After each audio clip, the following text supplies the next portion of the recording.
Welcome back, everyone. As usual, we are two dudes talking 80s. I'm John. That's my partner in crime, Lewis. Hello. And before we get into this episode, we took a week off, but for good reason. I went out and visited you in the San Francisco Bay Area. Had a great Yes. time hanging out as always. We broke out our Step Brothers glasses, the shot glasses, and put those to good use. You can't go wrong with those Step Brothers glasses. For people that don't know what I'm talking about, which probably everybody, it's these glasses I found at I think Total Wine and More before I went to visit you, and I went to buy. This was years ago, and I went to buy like a bottle of booze to bring to your place. And while I was there, they had these glasses, presumably for whiskey or whatever alcoholic beverage you want to put in it, and it had the picture from Step Brothers, the Will Ferrell movie, and it has him and John McGinley. No, not John McGinley. What's the guy's? Oh God, I'm really poor with names. I can see the it's guy's not face, John but McGinley, and I want to feel so stupid that I forgot this. But it has the two guys from Step Brothers, one of which is Will Ferrell, and it says, "Did we just become best friends?" And it's a perfect drinking glass. But John C. Riley. John C. Riley, thank you. I was close. Um, but yeah, so it was a great time going out and seeing you, enjoying Heidi's pies, seeing some other old friends that I hadn't seen in a while. It was a really great time. So thank you for having me out there. Wish it could have been longer. It always goes really quick. Even got to go to Oracle Park and see the Giants win. So that was kind of fun. Yeah, it always a blast having you out here, man. And yeah, for whatever reason, these weekends always go by very quickly. This one just flew by. So, but I echo everything that you said. Greg, going to the ballpark, we had amazing seats, and thanks for getting those tickets. Seeing Aaron and seeing Walt, just awesome. So yeah, great time. Awesome. Well, we are back, and we decided, Lewis actually decided upon this. And so I'll have him explain it because he's probably going to do a better job. Because, like I say, we come up with these topics and we don't really discuss what we're going to say beforehand. We just kind of go with it. So I'm curious to know his interpretation of his own topic. So basically, the topic that we decided on was that we would select albums from the 80s that were musically influences on us. So John and I are both musicians. John plays guitar, and I mainly play keyboards.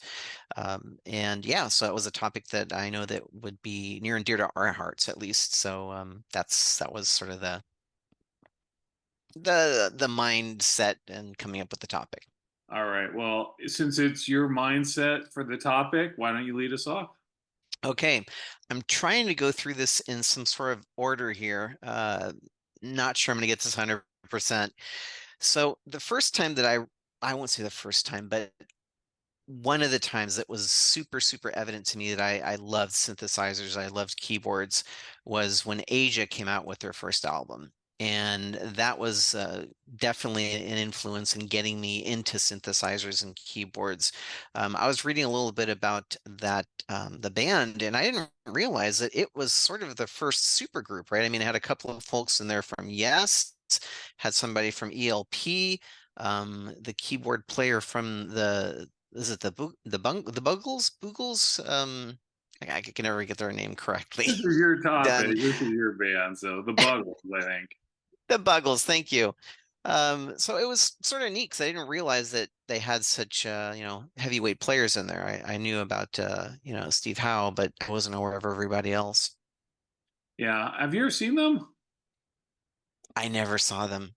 Never saw them. Okay, I haven't either. And apparently they've reformed. Well, some of them. I think it's maybe just the drummer or one of them is reforming the band and going out on tour. So you have your opportunity. From their debut album, did you have a favorite song, like especially Oh gosh. showcase the synthesizers? I mean, the thing about that whole album is it's it's really synthesizer driven, right? And it's funny because the star of the show, in my opinion, is, the guitar player, but the songs are very, very synthesizer oriented. One song to pick, I don't know, man. I love Soul Survivor. I love Time Will Tell. It's hard to pick just one. I'm sorry. Every time I love Asia. I love that debut album. From their second album, there's a song on there called "Don't Cry," which I really love, and it never gets any love. So I'm gonna shout it out now. Probably a good one for forgotten songs of the '80s. But every time I think of Asia now, I think of the 40-year-old virgin, where he had that Asia poster in his apartment. And Seth Rogen asks him, how hard did the guy laugh at you when you came in with an Asia poster to get framed? And it's like, I always think of that now. But, and by the way, it's a very cool album cover. Super cool album cover. I think we talked about that in our album covers episode. But yeah, it's a really, really neat album cover for sure. Awesome. Well, like Lewis said, I was a guitar player. I try to still be.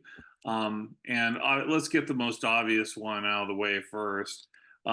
September 1980, our lives all changed for the better because that's when Blizzard of Oz came out, and we were introduced to the amazing, biggest influence of my life, Randy Rhoads. Um, this it actually was supposed to be the band's name was Blizzard of Oz, and it was supposed to be released under the name Blizzard of Oz. And it wasn't supposed to be Ozzy Osbourne solo. Little bit of I don't know what happened behind the scenes. Kind of sucks, especially if you read about Bob Daisley, Lee Kerslake, the stuff that happened with them later on. But we're here to talk about Randy Rhoads. Um, I guess they started out with a different producer. Wasn't working out. Max Norman was the engineer. They asked Max Norman to finish the album. He did a great job. And again, just, I could say both Ozzy albums with Randy Rhoads on them, but this was the one that introduced me to him. You think about the solos in Crazy Train. You think about Goodbye to Romance. You think about the tribute to his mother and the classical guitar style of D. Mr. Crowley, just just an amazing, amazing guitar player. I wish I sounded something like him. I don't. At one point, like I knew all the Ozzy solos or the Randy Rhoads solos. I knew them so well and I could play them, so I knew his style. I don't sound like that at all. God, I wish I did. And just an amazing guitar player. Such a tragedy to know that we lost him at such a young age. And you read stories about him and you hear interviews, and things like that. Like if you go on YouTube, they have the audio of him doing an in-store appearance at a music studio, and he's just so humble. They ask him questions. It's such a great thing to hear, and how humble he was. And you hear stories about he'd be, somewhere on tour and somebody would be like, "Hey, you're Randy Rhoads, right?" It's like, "Hey man, how do you play this?" And Randy would tell the guy, take out his guitar and show him right then and there.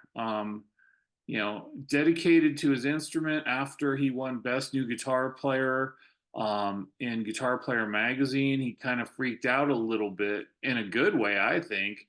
Um, and just decided, people are really paying attention, and I'm not what I need to be or as good as I want to be. Would start taking guitar lessons on the road. He'd break out the phone book. Yes, people, there was a thing called the phone book back in the '80s, and take guitar lessons. And just to this day, still the biggest guitar inspiration I've ever had. And again, tragic that we lost him so young because we were deprived of so many great musical moments. That we just had no idea where he was going to go with his playing and how quickly and amazingly he was progressing. Yeah, that's a good call. Definitely he was cut short, in his career and obviously his life, which is very, very sad. Very versatile guitar player, as you'd mentioned, all the different styles that he knew. And I remember you forwarding that interview that you were telling me about. And I remember even in one part, could have just been my interpretation of it, but it almost sounded like he was a little nervous, right, in his voice, Yeah. and just adding to the humbling of it, right, is just amazing, just amazing. My next one, shouldn't be a surprise to anybody that's known me for any length of time, is Dio's Holy Diver. And that came out in 1983. And that really sort of opened my eyes to heavy metal, right? That just was like the guitars, the production of it, how heavy it was. His voice is just like, it just threw me for a loop when I heard that album. So definitely a pivotal point in my music listening as well as being influential. Um, Now, I always assumed that you were a fan of Black Sabbath with Dio. Did you go back and discover that after the Dio album came out? I just always assumed that you progressed with Dio. Yeah, no, I went backwards. The first time I really actually heard of Dio was with Holy Diver, and then somebody said, "Oh yeah, he was with Black Sabbath," and then I started going backwards. It's like, oh, and he was with Rainbow, and so yeah, it was sort of going back into history to dig up the good stuff. Did you ever go back to Elf? I didn't. I haven't listened to Elf. So yeah, I've sampled stuff of it on, YouTube and whatnot, and even like his really early stuff when he was doing the doo-wop stuff. That's just crazy. But yeah, Elf I haven't really gotten into. Favorite song on Holy Favorite song Diver? off of Holy Diver. Oh man. Outside of the obvious two, I really like Don't Talk to Strangers. Good Yeah. call. I Yeah. would say that's probably mine too. Unfortunately, like, you don't Holy Diver and Rainbow in the Dark have just been kind of overplayed. So I kind of moved to the ones you don't always hear, and that's a great call. My next one is probably the most obscure band on my list. And I remember I forgot, I think it was KOME used to play like metal like from 9 o'clock to 10 o'clock on one day of the week, or I think it was KOME. I forgot the name of the hour or whatever. And they really introduced me to a lot of amazing bands, and I'll always be thankful for that. And I remember hearing this band and being introduced to them on on that show that I can't remember. The band is called Warlord, and they're still active today, even though William Samus, and I hope I pronounced that right, the principal songwriter, died a few years ago, sadly. I guess they started in San Jose, moved to LA, never performed live. It was one of those things that they came out, this album came out in 83, but the reason I listed it is, first off, all the musicians are great. This was like my version of Rainbow, where it has the keyboards, it has the heavy guitar, it has, some doom influence. It's just a great album. And it's not even a full album, it's an EP of 6 songs. Child of the Damned, my band used to do it, Oh, all the yeah. time, and at our shows, and people thought we wrote it. um, you know, Deliver Us, Lucifer's Hammer, Black Mass. Um, and it was funny because when my band first formed, I was playing with the drummer and we met up with the guitarist and a bass player. And we worked as, a 4 piece until we eventually found a singer. But early on, and we're kind of getting to know each other. Um, we went to the bass player's parents' house and we were playing pool and stuff. And I remember Mike, our other guitar player, threw on Warlord, and I'm like, dude, you're in a Warlord? And there was such a commonality that kind of sealed, like, okay, this was meant to be because nobody knows Warlord. And that was, such a big musical influence for both of us. Um, just a great band, very small catalog. But again, Deliver Us was absolutely amazing and influenced, my music quite a bit. Other than Child of the Damned, when you guys used to play it, I'm not familiar with them. They sound like somebody that'd be into, so I'm definitely gonna give them a listen. Sure, you will. No, I will. Because it's got keys and everything. No, that sounds like it's right up my alley. Yeah, and then they came out with a single that had two songs, "Aliens" and "Lost in Lonely Days." Again, both songs incredible, and then that was it. You didn't hear from 'em for years and years and years, and then they finally put something else out. I want to say in like 20 in the 2010s. As far as I know, they played very limited shows. They played some shows in Greece. If I had known those were, going to be essentially the last of their performances with, William Samus, I probably would have gone to Greece to see him. That's how much I love Warlord. You'd think, God, I'm gonna have another chance to see him, and never did. Never saw any shows advertised in the U.S. for them. So Wow. hoping, even though they're reformed and it's not, the band as I know it, I'd still love to see them, and I hope they play something in the U.S. The stuff that they released in 2010, have you listened to it and do you like it? It's good. It doesn't give me the same feeling as the other stuff. And we've had this discussion, right? Is it because we've changed in a different direction that music isn't so all encompassing that we don't take this and devour it like we used to do and read the lyrics and who did what?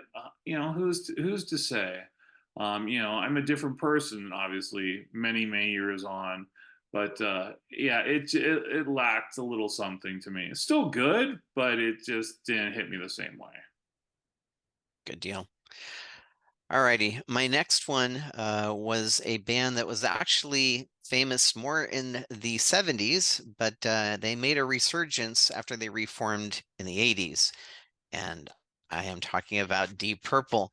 The album was called Perfect Strangers, and when that album came out, my friend at the time, Dave Sharma, he was like a Richie Blackmore fan. He's all like, "Man, Rainbow's breaking up because Blackmore's leaving, but he's going back to reform Deep Purple." And this album came out. It's a phenomenal album. I just love it. I still love it. I love everything about it. The production, um, almost every song I like on that. And one thing that as I was thinking about this, that I'd completely forgotten was that when CDs were starting to become a thing, they would sometimes put a bonus track, right? That you could get on the CD that you couldn't get on the cassette or the album. I remember Winger doing it with Higher Higher, and they also did it here with Perfect Strangers, which I think was Not Responsible. Not the greatest of songs. That's probably the one that I would have left off of the album if I had to drop one off.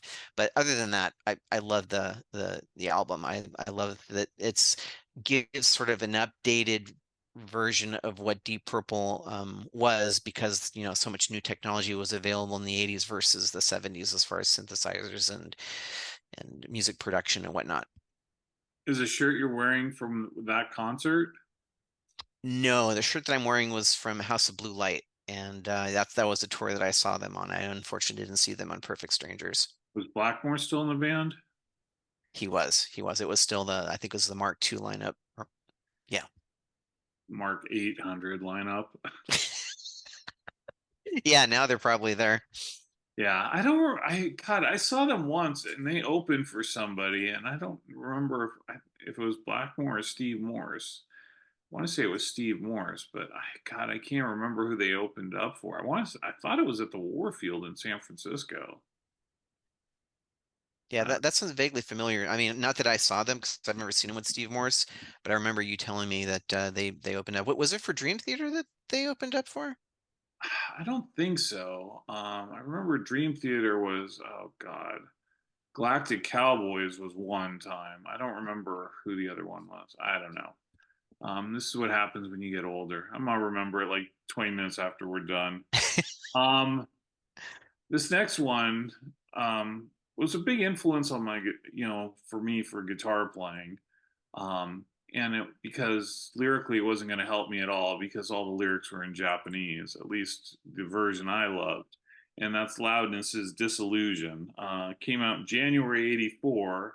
They came out with an English version like 5 or 6 months later, but I had the Japanese version. And for some reason, I actually preferred Loudness when they were singing in Japanese. It seemed like the lyrics, when they were in English, were a lot dumber. Sorry, guys. In Japanese, they sounded really cool. But Akira Takasaki is one of those guitar players. I just don't feel like he gets the credit he deserves. Like, there are songs on there, Crazy Doctor, Esper, Dream Fantasy. His guitar playing is amazing. And the thing about him, that he always got criticized for, and I think it was because of, the ethnicity, right? But he always took from all these different guitar players. Okay, this sounds a little like Eddie. This sounds like Randy. This sounds like so and so. But he melded all these styles really, really well in a way that I feel like, he did something that was unique in my book. And a lot of people say, well, he just ripped off a bunch of people.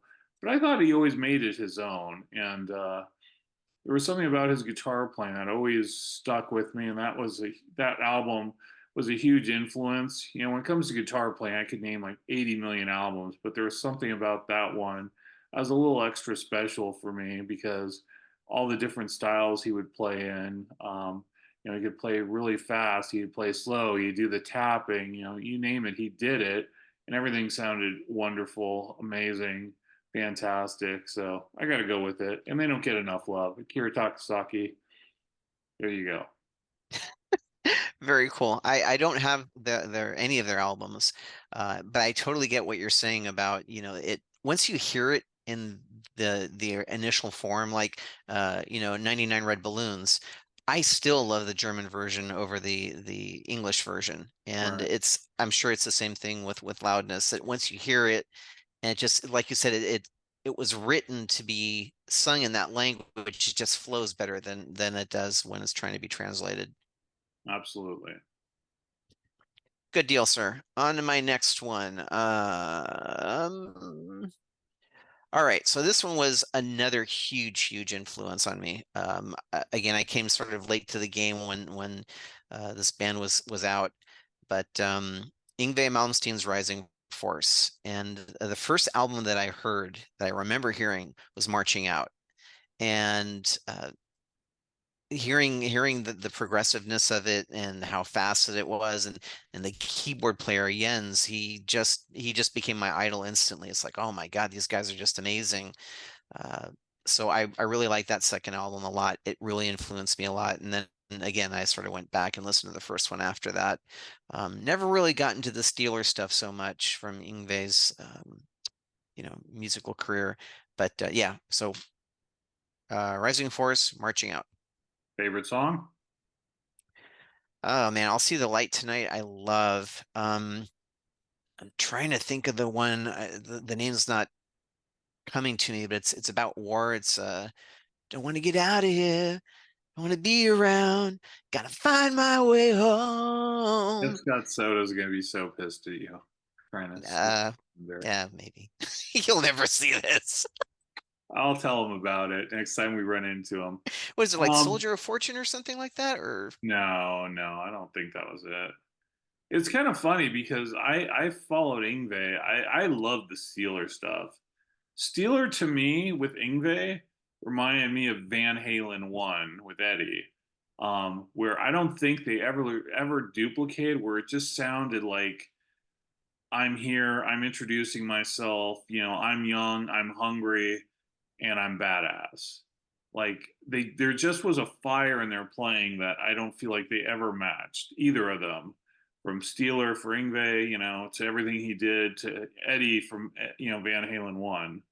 I went to Alcatraz, not the place, but the band. I followed Ingve to Alcatraz, and then yeah, I watched his career starting with Rising Force, and I think I gave up on him on Odyssey. I think that was it. Tell your Jens story though. I think that was really cool. I had never heard that. You just told me that over the weekend. yeah. So when the internet was just starting out, Jens had this website called www.panics.com.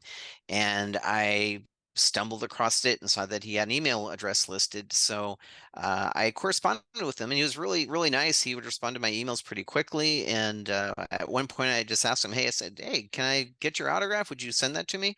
He's like, "Yeah, sure, no problem. Send me your address." I sent him my address. And 2 to 3 weeks later, he sent me this postcard, and I think it was like an advertisement for tequila. And on the back of it said, "Don't drink this, Jens Johansson." That's awesome. You didn't tell me about the tequila part, so that's really cool. I think the oh god, the only postcard I ever got from a celebrity was when I was really young, and I sent a fan letter to Catherine Bach, and I got a postcard back of her with that she had signed, and great picture of her. Anyway, thank Awesome. you. But that's 70s. I can't talk about that. I guess I'm gonna carry on this theme of people, that don't get the credit they deserve. And this band is still going today. God bless them because they're amazing. And it was a big influence. I wouldn't say so much of my guitar playing, though the guitar playing was amazing, but more the songwriting. And that's Armored Saints 1985 Delirious Nomad. Also produced by Max Norman. So there's a little common thread there.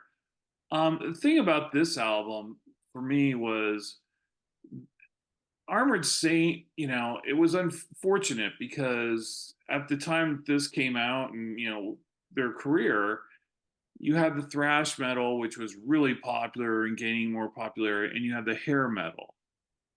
And these guys didn't fit really into either genre. I mean, they could play a faster, heavier, thrashier stuff, and they did ballads, but they didn't really fit in either way. And I always respected them. They always stuck to their guns. They're still playing today. Um, like Over the Edge, you don't hear songs like that. It kind of has a little bit of a bebop to it.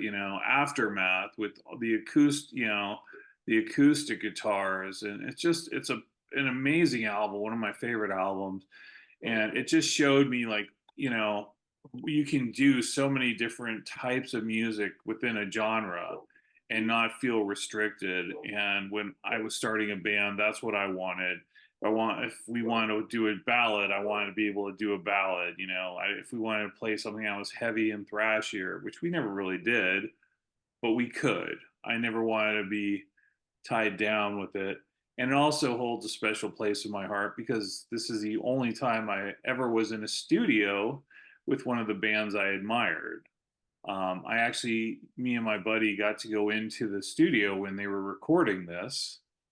I think John was doing his vocals for You're Never Alone, and Joey, we had gone to lunch either before or after or during. We went to Burger King.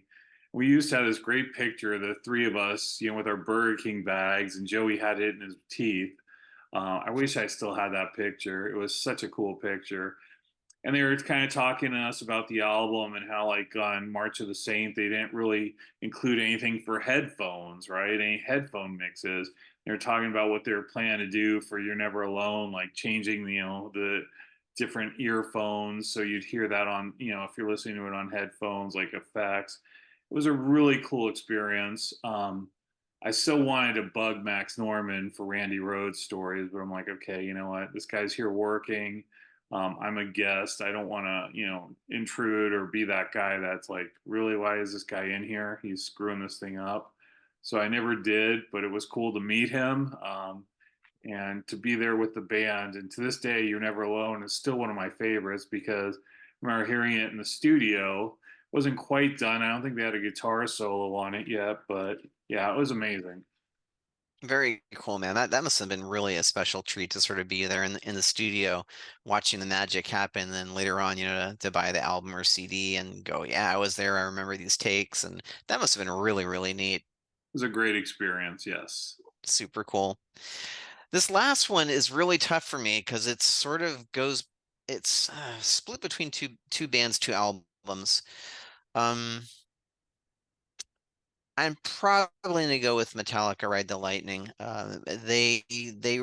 When that sound came out, I was just, let me take a step back. A friend of mine that I used to work with when when Kill 'Em All came out, he went to Burlingame's Disc and That. I don't know if you remember that Oh yeah. record store, and he bought it, and he brought it to me. And he's all like, "Yeah, this stuff's probably too heavy for you. You probably wouldn't like it." And I listened to it, and he was right. It wasn't something that I could get into. When Ride the Lightning came out, though, it's like, oh my God, man! It just had a mixture of stuff, right? It had, slower stuff, more intricate stuff, and it had the faster thrash stuff. It was a really good album. Sort of opened my eyes to that kind of music, and definitely influenced, I would say, how I write. So yeah, Metallica will be the band that I'll go with, Ride the Lightning being the album. Guess it's not really going to help your keyboard playing. They didn't have that many keyboards, no. Very few, but not too much. All right. Well, I'm gonna wrap this up with my last choice. Another band that doesn't get nearly the love that they should. Riot's 1988 Thundersteel. Um, Again, it was a huge influence. Mike and I were big fans of Riot, and they had broken up. And this, you didn't have the internet back then. And I'll never forget this. I was at Vinyl Solutions, and if George is watching this, I apologize. I never went to Vinyl Solutions. I don't even know why I was there that day. I don't know. Just I should have been at the record exchange, but I was there, and at the front, I looked. I was like just flipping through, just probably bored or whatever, and I see this Thundersteel Riot. I'm like, who the hell's this? And I thought it was, either a band called Thundersteel and the album was called Riot, or somebody had ripped off the name. And it wasn't Riot had broken up years prior. And I'm like, okay, this can't be the Riot I know. And it really wasn't. Mark Riale was the only one that was still in the band from, the Riot, Fire Down Under and, Restless Breed and all those great albums, and I bought it immediately. I'm like, I've got to have this. And I don't even go home with it. Went over to Mike and Kurt's apartment, said, dude, look what I just found. Let's listen to this. And we threw it on and we were absolutely blown away because you had, the thrashier, heavy stuff like Thunder Steel. You had Buried Alive, which was like much more epic. You had Johnny's Back, which had, a little bit more of a commercial feel to it. Blood Streets, which had the acoustic intro and everything. Just an amazing album. Again, another example, even though the band had already formed, big influence on the music. Great album. Tony Moore sang his ass off on this album. One of the all-time classics. Not a bad song on it. Huge influence on me musically. Still to this day, Riot is amazing. Doesn't get the love it should. They don't get the love they should, and yeah, highly recommend it. If you've never heard Thundersteel, um, God, what are you missing? Go get Thundersteel, listen to it. You'll be amazed. All right, right. Thundersteel. That's another one I'll go out and listen to. All right. Well, I think we're getting pretty close on time here, so we don't want to run out on this bad boy. Anything you want to add before we call it? No, I think that's it. I'm pretty happy with the selection that I got. I gave it a bit of thought, so yeah, we're good. Give it a little bit of thought. That's nice. Yes. The cellophane was ripped open on all of them. Yeah. So I mean, this is a little bit of a look into the music that influenced us. There's so much music. I'm so shocked. Like I thought for sure Prince was going to be mentioned by you, and I'm blown away by the fact that it's not. So everything was kind of hard rock, heavy metal. I'm surprised, but some good picks, some surprising ones too. But good job. Thanks, Um, thanks. You as well. yeah. Well, we appreciate you guys watching. Hopefully, this gives a little bit of insight to the amazing, talented Lewis Bencourt and the stuff I put out. Oh, please. But a little bit of our musical influences. Hopefully, you found some surprises in there and you got introduced some new cool stuff. Like I said, Warlord Riot, Armored Saint, all pretty unknown, unfortunately. So check it out. And yeah, as always, hit the like button, hit the subscribe button, and Lewis, brother, take us out. Peace out. Thank you, guys.